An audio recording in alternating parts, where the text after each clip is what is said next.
প্রিয় শিক্ষার্থীরা, তোমাদেরকে স্বাগতম। আশা করছি এই করোনা পরিস্থিতির মধ্যে তোমরা বাসায় ভালোই আছো।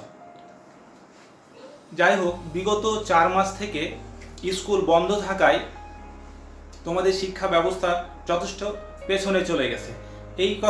তোমাদের কথা চিন্তা করে বাংলাদেশ সরকার অনলাইন শিক্ষা ব্যবস্থা কার্যক্রম হাতে নিয়েছেন। এরই ধারাবাহিকতায় আমি মোহাম্মদ আব্দুল বারী, ভৌত বিজ্ঞান, রাজশাহী বহুমুখী বালিকা উচ্চ বিদ্যালয়ের শিক্ষক, এখন তোমাদের 10ম শ্রেণীর পদার্থ বিজ্ঞানের ক্লাস নিব। তোমরা যারা 10ম শ্রেণীতে আছো তারা তো এইবার 2021 সালে এসএসসি পরীক্ষা দিবা। অলরেডি আমি যে অধ্যায়টা নিয়ে আলোচনা করব সেটা হলো পদার্থবিজ্ঞানের দ্বিতীয় অধ্যায় গতি, যেটা তোমরা 9-এ পরীক্ষা দিয়েছো। তো আমি এখানে এটা এই কারণে আলোচনা করব যে এসএসসি পরীক্ষায় কেমন টাইপসের কোশ্চিন আসতে পারে এখান থেকে, বা তোমরা কি কি প্রবলেমে অলরেডি কি কি প্রবলেমে পড়তে পারো, বা কি কি সমস্যা তোমরা যখন সমাধান করো তখন কি কি সমস্যা তোমাদের সামনে আসে, এই সব কিছু মাথায় রেখে আমার একটা ক্ষুদ্র প্রয়াস। আশা করি তোমরা এই ক্লাসটা উপভোগ করবে। তো ঠিক আছে, আসো শুরু করা যাক।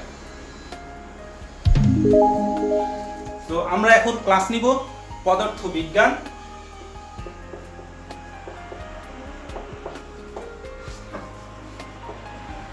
অধ্যায় নাম্বার 2 এবং এটা হলো গতি চ্যাপ্টার গতি। তো এই গতি অধ্যায়ের মেন আলোচনা হলো 4টা গতির সূত্র নিয়ে। তো এই গতির সূত্র 4টা আমরা লিখি, তোমরা এটা জানো, আমি জাস্ট রিপিট করছি, তোমরা দেখো। প্রথম সূত্র হলো v equal to u plus এটি।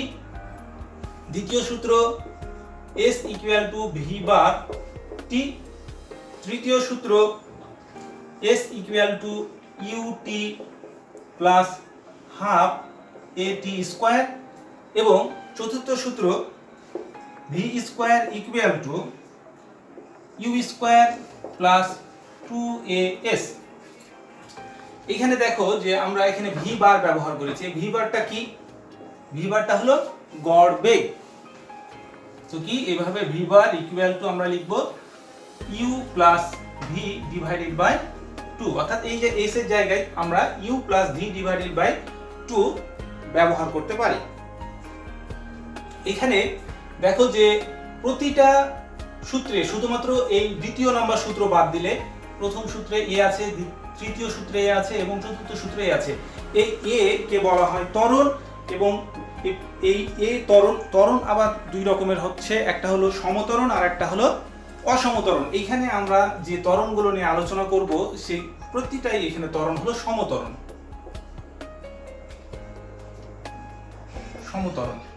এছাড়াও আমি তোমাদের স্মরণের জন্য বলে দিচ্ছি, এখানে ভিটা হলো শেষ বেগ, ইউটা হলো আদি বেগ, টিটা হলো সময়, এসটা হলো বস্তুর সরণ।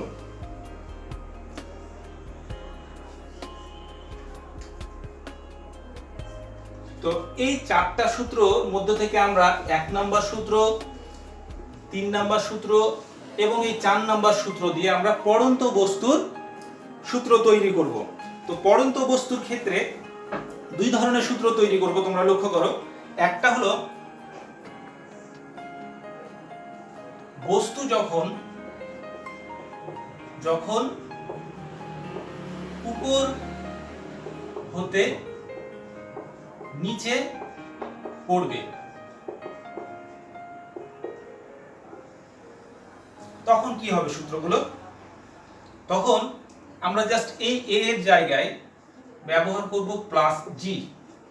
তাহলে সূত্রটা কি হবে? 1 নম্বর সূত্রটা দেখো, হবে v equal to u plus gt।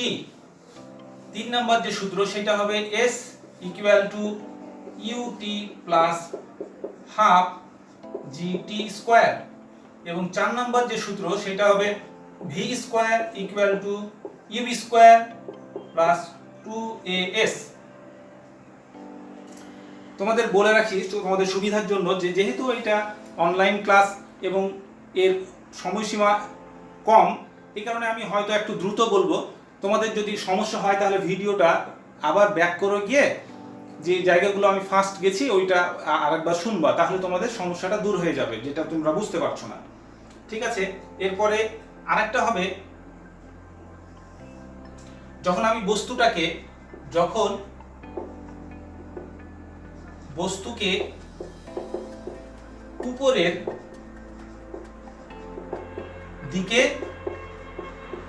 নিক্ষেপ করা হবে,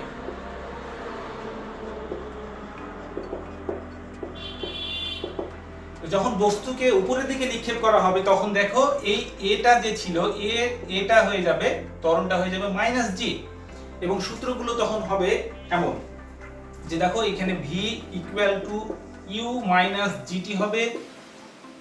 এখানে এই যে s এর যে দ্বিতীয় নাম্বার সূত্রটা আছে, এখানে s = হবে ut - ½ gt², এবং সব লাস্টের যেটা সেটা হবে v² = u² - 2gs।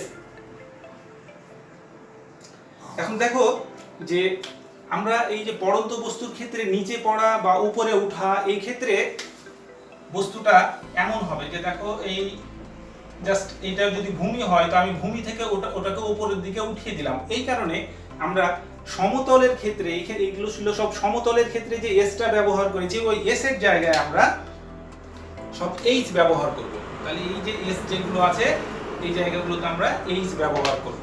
তাহলে এখানে আমরা লিখছি এইচ, এখানে লিখছি আমরা এইচ, এখানে আমরা লিখছি এইচ, আর এখানে লিখছি আমরা এই জিনিসটা লক্ষ্য করবা। ঠিক আছে, আমরা এখন এই সূত্রগুলো ব্যবহারিক প্রয়োগটা দেখি। আমরা প্রথমে দেখব যে বস্তু যখন উপর থেকে নিচের দিকে পড়বে, আমরা মিশিয়ে দিচ্ছি, এটা এখন দরকার নেই।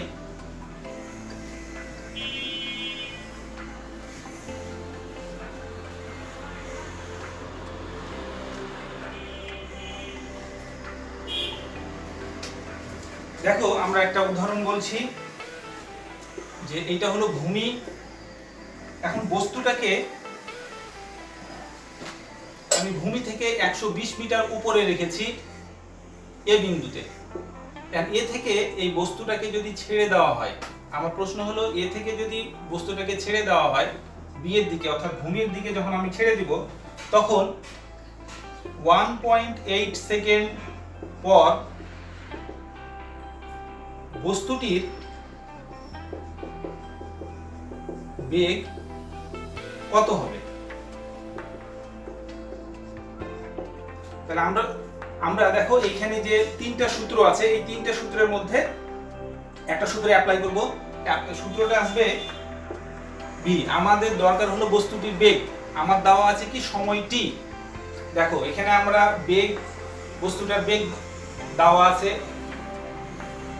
বেগ আমরা বেগটা বের করতে চাচ্ছি, আর টিটা দেওয়া আছে, আর ইউটা আমরা জানি না, কিন্তু এখানে বলে দিয়েছে যে এই বিন্দু থেকে পড়ছে। তোমাদেরকে সব সময় মনে রাখতে হবে, যদি প্রশ্নে কখনো উপর থেকে পড়ার কোনো বস্তুর কথা উল্লেখ থাকে তাহলে বস্তুটার আদিবেগ u = 0 ধরে নিতে হবে। তাহলে আমরা দেখতে পাচ্ছি যে v আমরা জানি, v আমরা বের করতে চাচ্ছি, u আমরা অলরেডি জানি, আর টি তো এখানে দেওয়া আছে। তাহলে আমরা এই সূত্র ফার্স্টের যে সূত্র এটা প্রয়োগ করব। তাহলে v = u + gt। তা u হলো 0 আদিবেগ, স্থির অবস্থান থেকে বস্তুটা পড়ছিল, যদি উল্লেখ না থাকে তাহলে বুঝে নিতে হবে যে স্থির অবস্থান থেকে পড়ছে, প্লাস g আমরা অলরেডি g এর মান জানি 9.8, এবং t এর মান হলো 1.8। আমরা যদি এখন ক্যালকুলেশন করি, আমার কাছে ক্যালকুলেশন করা আছে, সহজে আমরা বসিয়ে দিচ্ছি, যেটার মান হবে 17.64। যেহেতু বেগ কাজে একক হলো মিটার/সেকেন্ড। তাহলে এই হলো একটা সমস্যা, যখন বস্তুটা উপর থেকে নিচের দিকে পড়বে তখন সব সময় প্লাস ব্যবহার করবা, আর এই তিনটার মধ্যে যে কোনো একটা সূত্র যখন যেটা আসবে, তোমার তথ্য যেভাবে সাপ্লাই দেওয়া থাকবে ওই তথ্য অনুসারে তোমাকে এই সূত্রগুলো ব্যবহার করে সমাধান করতে হবে। তো এরপরে আমরা যাই দ্বিতীয় সমস্যার ক্ষেত্রে। মিশিয়ে দিলাম। দ্বিতীয় সমস্যাটা আমরা এখানে বলবো যে বস্তুটি যখন উপর হতে নিচে না দিয়ে বলবো নিচ হতে উপরে উঠবে বা নিক্ষেপ করা হবে। তাহলে এই সূত্রটা এই প্রতিটা জায়গায় দেখো যে এই প্লাস জি এর জায়গায় মাইনাস জি হয়ে যাবে, এটা আমরা অলরেডি জানি, কাজে এগুলোকে আমরা সব মাইনাস করে দিলাম।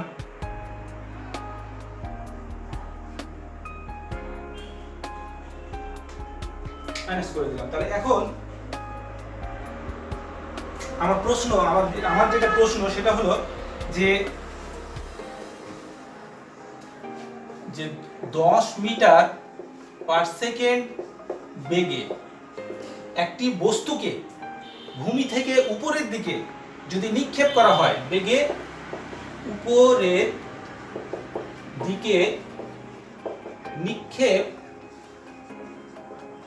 করা হয়,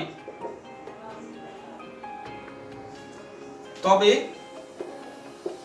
বস্তুটি মানে সেটি 1 নম্বর প্রশ্ন কত উপরে উঠবে, কত উপরে উঠবে।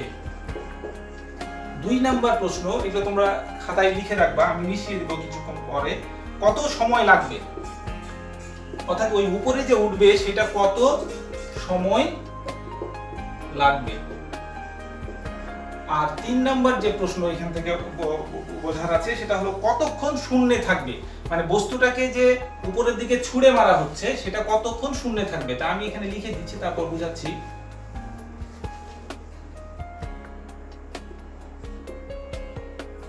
আচ্ছা, এখানে আমি শুধু লিখি যে শূন্যে থাকার সময় কত।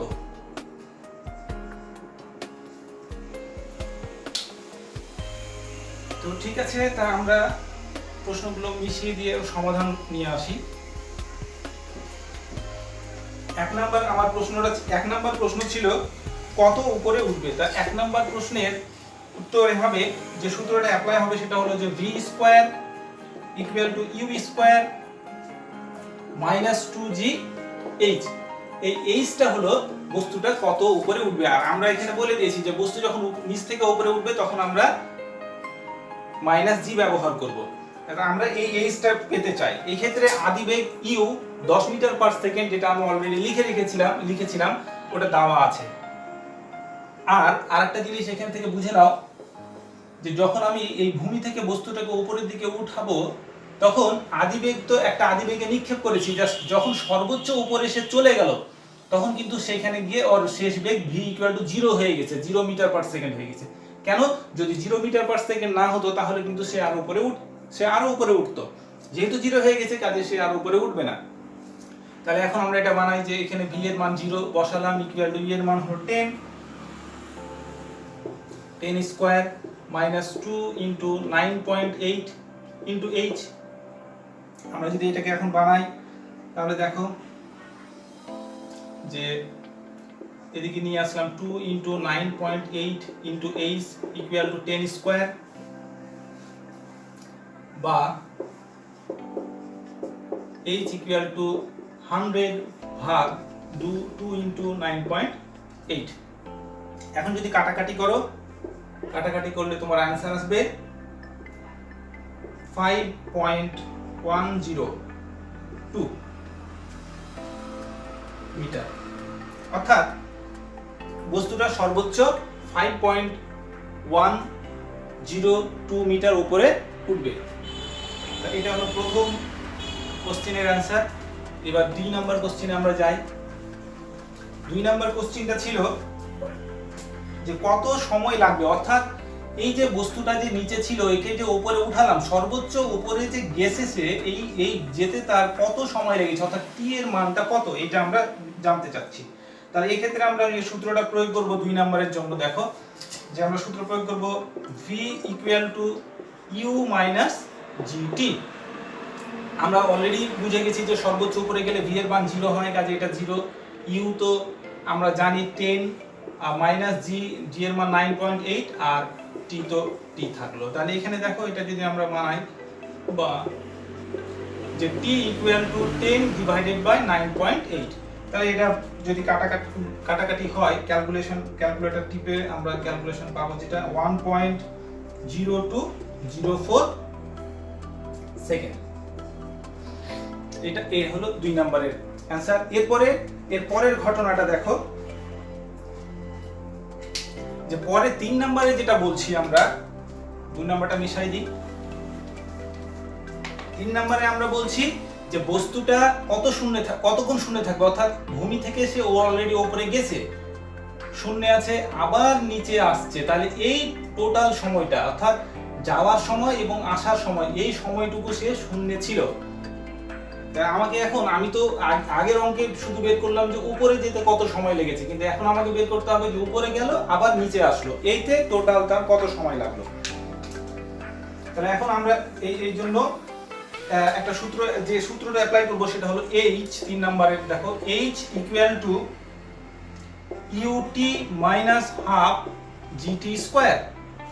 আরেকটা জিনিস লক্ষ্য করো যে যখন বস্তুটা শূন্যে ছিল, আমি বলছি যে দেখো তখন কি হয়েছিল, বস্তুটা জাস্ট আমি যদি এটা নাম দিই এ থেকে বিতে গেল, বি থেকে আবার এতে আসলো।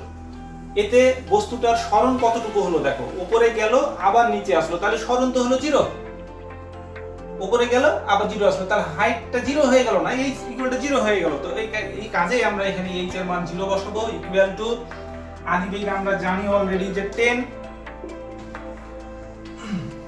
আর সময় এখানে আমরা সময় যেহেতু যাওয়া আসা এক সময় ছোটটি ব্যবহার করেছি, এখানে আমরা বড়টি ব্যবহার করব। তাহলে 10 * t minus half G W টি এর উপর স্কয়ার। এখন একটা টি আমি যদি ক্যান্সেল করে দিই, অর্থাৎ টি নট ইকুয়াল টু 0, তাহলে 0 ইকুয়াল টু হবে 10 minus half into 9.8 into T, বা এগুলো তো বা হবে, বা half into 9.8 into T equal to 10, বা T equal to 10 into 2 divided by 9.8। তাহলে এটা যদি ক্যালকুলেশন করা হয়, ক্যালকুলেশন করার পরে ক্যালকুলেটর টিপে আমার কাছে যেটা আসছে সেটা হলো 2.0408 সেকেন্ড। তো মজার বিষয় দেখো যে আগের অঙ্কে যেটা আমার মান এসেছিল সেটা হলো জাস্ট উপরে উঠতে 1.0204, তাহলে আগের জাস্ট উপরে উঠতে যে সময়টা লেগেছিল তার চাইতে দ্বিগুণ সময় আমার লেগেছে যাওয়া আসা, এই মোট তার দ্বিগুণ সময় সে শূন্যে ছিল। তাহলে ওকে আমার এই বস্তু উপর থেকে নিচে ফেলা এবং নিচ থেকে উপরে নিক্ষেপ করার ক্ষেত্রে কি কি সমস্যা আমরা পড়তে পারি, বা যত ঘোরাই দেখ না কেন ঘটনাগুলো এইরকমই থাকবে। কাজে এই জিনিসগুলো তোমরা যদি বুঝে যাও তাহলে কোশ্চেনটা যেভাবে আসবে তোমরা তখন ইনস্ট্যান্ট একটু চিন্তা করে অ্যান্সার করতে পারবা, আশা করি।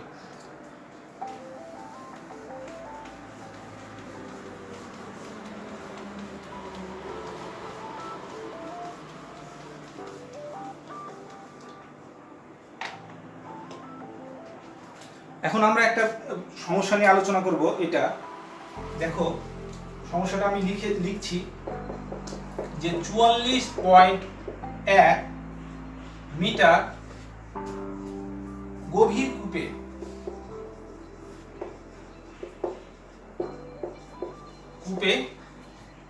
পাথর নিক্ষেপ করা হলো।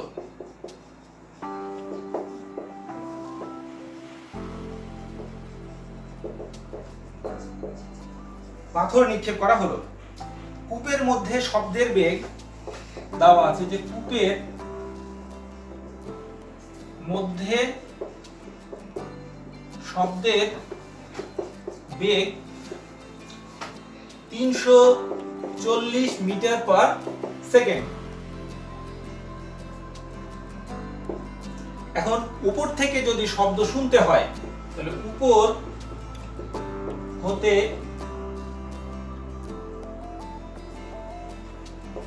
পাথর পতনের শব্দ শুনতে কত সময় লাগবে, এটা হলো প্রশ্ন। তাহলে এখানে দেখো যে 44.1 মিটার গভীর কূপে পাথর নিক্ষেপ করা হলো। কূপের মধ্যে শব্দের বেগ হলো, শব্দের অর্থাৎ ওখানে বায়ু আছে, যে ওই বায়ুতে শব্দের বেগ হলো 340 মিটার পার সেকেন্ড। উপর হতে পাথর পতনের শব্দ শুনতে কত সময় লাগবে। এখানে দুইটা ঘটনা হবে, আমি এই জায়গায় বোঝাচ্ছি। দেখো এটা হলো কূপ, তাহলে কূপের মধ্যে আমি যদি ঢিলটা ছুড়ে দেই, তাহলে এক কূপের পানিতে গিয়ে ঢিলটা গিয়ে পড়ছে, তাহলে এর সময় লাগছে t1। পরে আবার এই শব্দটা যে পানিতে পড়লো, এই পানিতে পড়ার পরে যে শব্দটা তৈরি হলো, এই শব্দটা আবার উপরের দিকে যাচ্ছে, এই যেতে আবার তার সময় লাগছে t2। আমাকে এই t1 এবং t2 এর যোগফলটা বের করতে হবে, অর্থাৎ t1 প্লাস t2 এই সময়টা আমাকে বের করতে হবে। আমরা এখন বের করি, আমরা বের করছি, তোমরা এটা লিখে নিও। তাহলে আমাদের প্রথম যে কাজটা আমরা বলবো যে পাথর পতনের সময়। তাহলে আমরা প্রথমে বের করছি যে পাথর পতনের সময়। আমরা এটা পাথর পতনের সময়কে t1 ধরে নিলাম। তাহলে আমরা সূত্র প্রয়োগ করব, h ইকুয়াল টু ut। দেখো উপর থেকে নিচে পড়ছে, তাহলে আমাকে অবশ্যই আমরা প্লাস জি ব্যবহার করব, প্লাস হাফ জি t1 স্কয়ার। এখন আমরা আগে আমরা এটা দেখেছিলাম যে যখনই উপর থেকে কোনো কিছু পড়বে তখন ওটাকে আমরা স্থির ধরে নিব, অর্থাৎ ওর আদিবেগ 0। তাহলে এখানে আমরা আদিবেগ জাস্ট 0 হয়ে গেল, u0 মানে টোটাল গুণফলটাই 0। h এর মান দেওয়া আছে 44.1 যোগ হাফ জি এর মান আমরা জানি 9.8 এবং t1 স্কয়ার। তাহলে এখন আমরা এটা যদি পক্ষ পরিবর্তন করি তাহলে half 9.8 into t1 square equal to 44.1 বা t1 স্কয়ার ইকুয়াল টু 44.1 গুণিত 2 ডিভাইডেড বাই 9.8। এরপরে যাই, তাহলে আমরা এখানে যেটা আমরা পাবো যে t1 equal to root over 44.1 গুণিত 2 ডিভাইডেড বাই 9.8 সমান সমান আসবে 3 সেকেন্ড। ক্যালকুলেশন যদি তোমরা করো তাহলে ক্যালকুলেটর টিপলে দেখবা যে ওটা 3 সেকেন্ড আসছে। ঠিক আছে, তাহলে এটা আমরা দেখলাম পাথর পতনের সময়। এখন আমাদের দ্বিতীয় কাজ হলো যে ওই পানিতে যে শব্দটা হলো ওই শব্দটা উপরে আসতে কত সময় লাগে। তো ওইটা আমরা t2 জেনে গেছি যে t2, এখন আমরা সূত্র প্রয়োগ করি।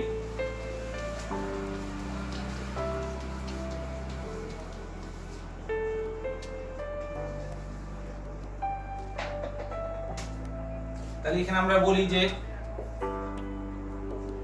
পাথর পতনের শব্দ আসতে সময়, এটাকে আমরা t2 বলছি। তাহলে t2 সূত্র আমরা এখানে প্রয়োগ করব, h ইকুয়াল টু vt2। এটা কোথা থেকে আসলো? আমরা জানি যে s ইকুয়াল টু vt, এই সূত্র থেকে। s এর জায়গায় আমরা h ব্যবহার করেছি, কারণ আমরা বলেছি উপর থেকে নিচে বা নিচ থেকে উপরে গেলে আমরা s এর জায়গায় h ব্যবহার করব। আর এখানে যেহেতু বায়ু আছে, আর বায়ুতে শব্দের বেগ বলা হয়েছে 340 মিটার পার সেকেন্ড, এটা সমবেগে চলবে, এই কারণে আমরা সমবেগের সূত্রটা প্রয়োগ করলাম। তাহলে এখানে বা t2 equal to h divided by v। এখন h এর মান হলো 44.1 আর v এর মান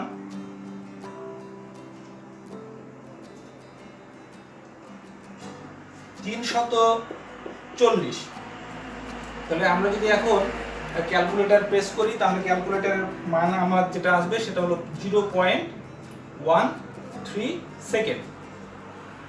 তাহলে আমরা দুটো পেয়ে গেলাম, একটা হলো T1 পেয়ে গেছি আগেই, আর T2 আমরা পেলাম এত, অর্থাৎ ঢিলটা যখন পাথরটা পড়লো তার সময় পেয়েছিলাম 3 সেকেন্ড, শব্দটার উপরে যে আসলো এই সময় পেলাম আমরা 0.13 সেকেন্ড।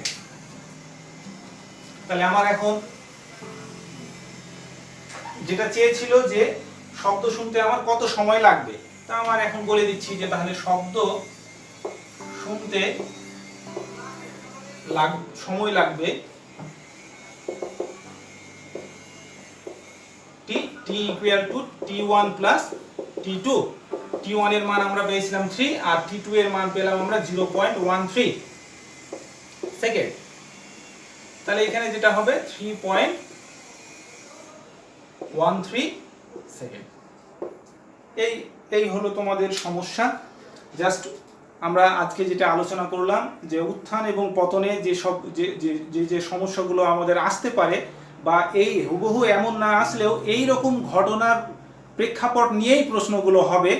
কাজে এই জিনিসগুলো তোমরা যদি এই মৌলিক বিষয়গুলো যদি তোমরা মাথায় রাখতে পারো এবং আরো অধিক চর্চা করো, বিভিন্ন জায়গা থেকে কালেকশন করে তোমরা বান্ধবীদের বন্ধু বান্ধবদের সাহায্য সহযোগিতা নিয়ে, তাহলে আশা করছি যে এই রকম সমস্যা তোমাদের সহজেই সমাধান করতে পারবা। এখন আমাদের অধ্যায়টা তো আর পুরোটা শেষ হলো না, আমরা পরবর্তীতে আরো যে সমস্যাগুলো এই অধ্যায় থেকে হতে পারে সেই সমস্যাগুলো নিয়ে আমরা নেক্সটে আলোচনা করব। তো এইটা আমরা পার্ট 1 দিয়ে আপাতত এখানে বিদায় নিচ্ছি। আল্লাহ তোমাদের ভালো রাখুক। আল্লাহ হাফেজ।